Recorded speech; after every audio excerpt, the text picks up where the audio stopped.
Friends, we are here at the Beast Clergyman, and there is the Black Blade Kindred right behind me. It's time for us to freaking whip this guy. Now, not an easy task. I'll be the first one to say that this is going to be ugly. I mean, it's just going to be an awful, awful ugly thing. The first thing I'm going to try to do is lower him. If I can weaken him up with the bow, that'll be pretty good. I am going to need a distraction. I'm going to call Banish Knight Ingval. That's going to give me about 30 seconds worth of good fortune. And then that will run its course, and I will probably be pretty much dead. We're going to use Rain of Arrows, and then we're going to ultimately hustle back in here as needed. So let's see if we can get Banish Knight Ingval to engage. I can't. The poison arrows aren't really going to make a big difference, so I'm going to use the regular arrows to start with. Bop, bop, bop. Let's see if I can get another shot. Bop, bop, bop, bop. That's pretty good. All right, let's see if I can. There we go. If I can get a couple of shots off, I gotta stay locked on. Pretty good. Now, look, he's crushing Banish Knight Ingval. Crushing it. Don't ask me why he was just frozen right there. Maybe he's stuck. Oh, that would be glorious if that's what's going on. I'm going to just continue to work him right here. I've never seen this happen before. This is a stroke of pure brilliance and great fortune. And I'm going to take total advantage of it.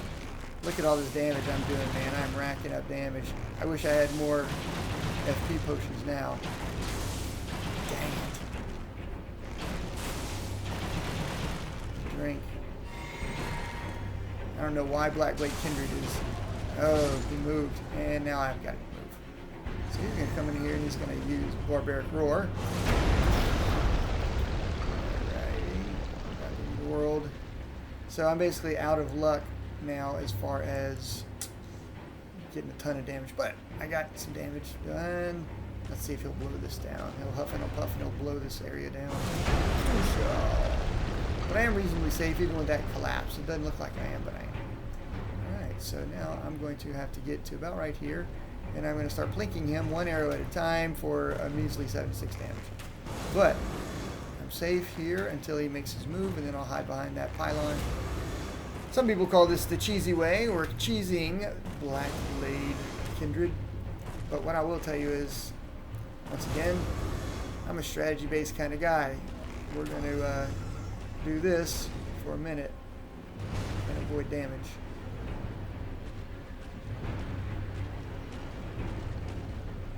That's what I was waiting on. And you get one of these, and one of those, and he moved. Let's see if he goes and hides. I guess he gets bored with me, and he thinks I'm going to come get him, but instead I'm just going to plink him at long range. Now I do have the Arrow Reach Talisman and the Arrow Damage Talisman, which does help me a little bit. It doesn't help me a ton. So this is just going to be a considerably long plinking match, kind of like the working on the last video I did, the Bell-Bearing Hunter. It took a long time. But this works for me. Now again, my son Caleb, he figured out the roll pattern.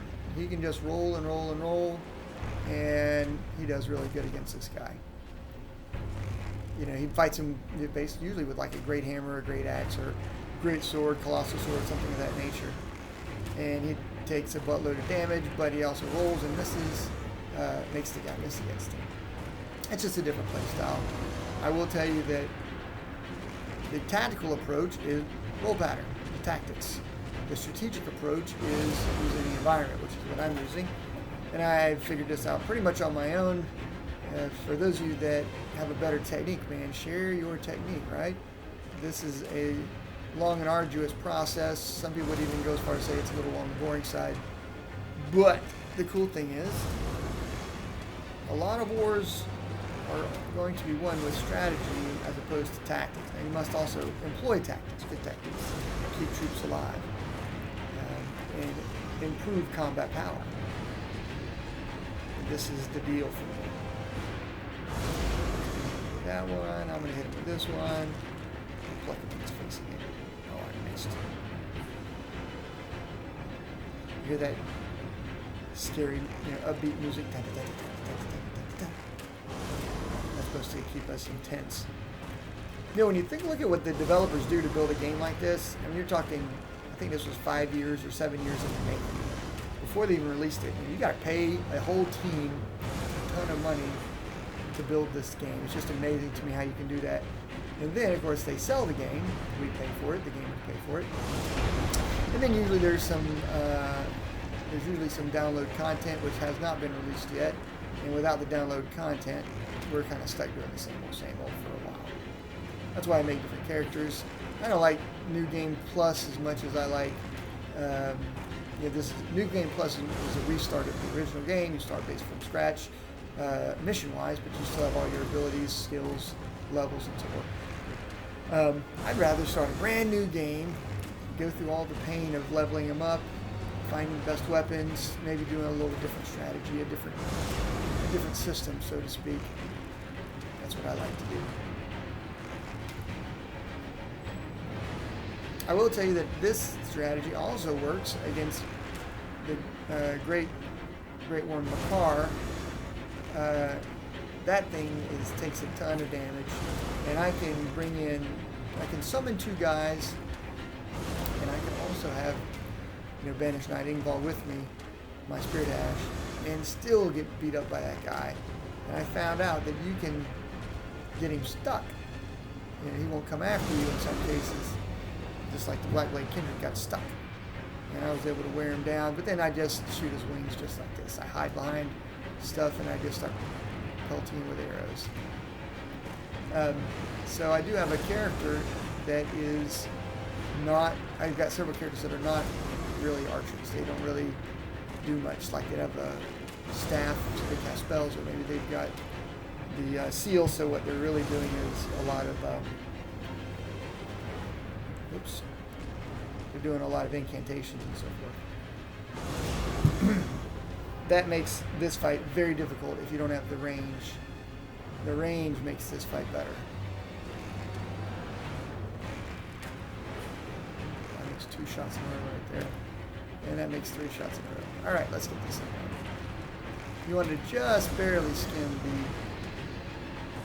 What is that? The terrace? Down at the head.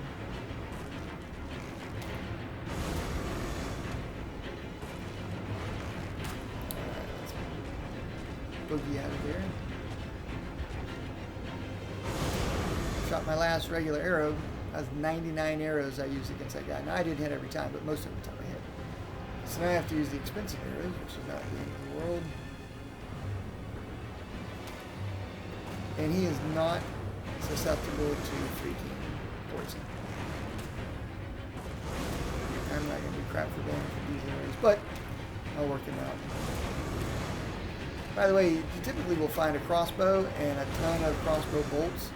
So if you got a ton of crossbow bolts and you don't want to waste your arrows, they do even less damage unless you've improved the crossbow. But in a pinch, it worked. Kukri worked pretty good. Whoops. He's not backing up. Okay, there he goes.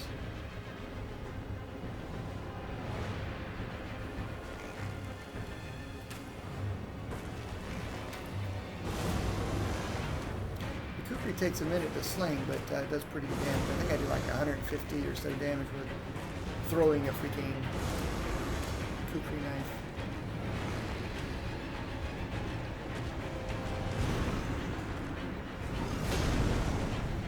So, again, you guys can't deny that this is a system that freaking makes sense. The system works.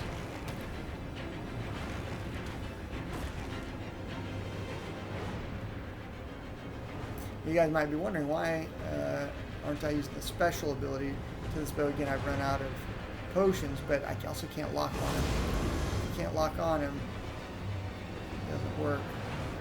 See, watch. I might get him. Oh, I got 155. And 94. See, he's on the move now.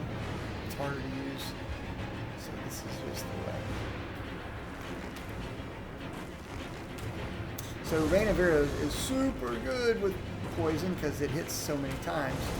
Same thing with Scarlet Rot. If you guys are using Scarlet Rot or poison arrows, that is the best.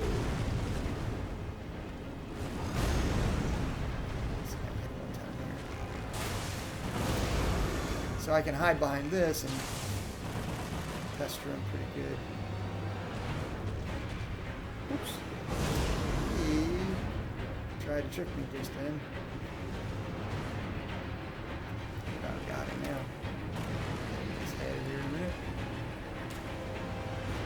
Ah, I missed. I should hit him. I got him one or two more shots. Oh, that's it. Darya wins.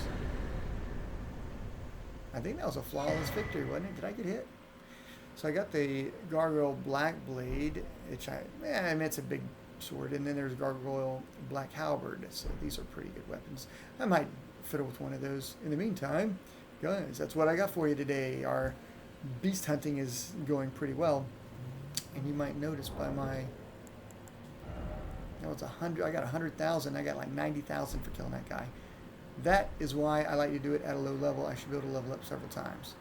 It makes this character building thing so much better. If you know how to get the dragons and the Black Blade Kindreds and some of these other very tough monsters that are worth a lot, the Erd Tree Avatar is worth some. You can hit those big things, and then you can go and fight the missions. You know, you're a little bit more OP, a little bit more ready for battle. So be sure to subscribe. Would love for you to hit that little bell and get notifications, but definitely leave me a comment. Do you like Darya Dreadblade? Do you like the Vagabond Knight? Let me know. I'll catch you up to you soon. Peace.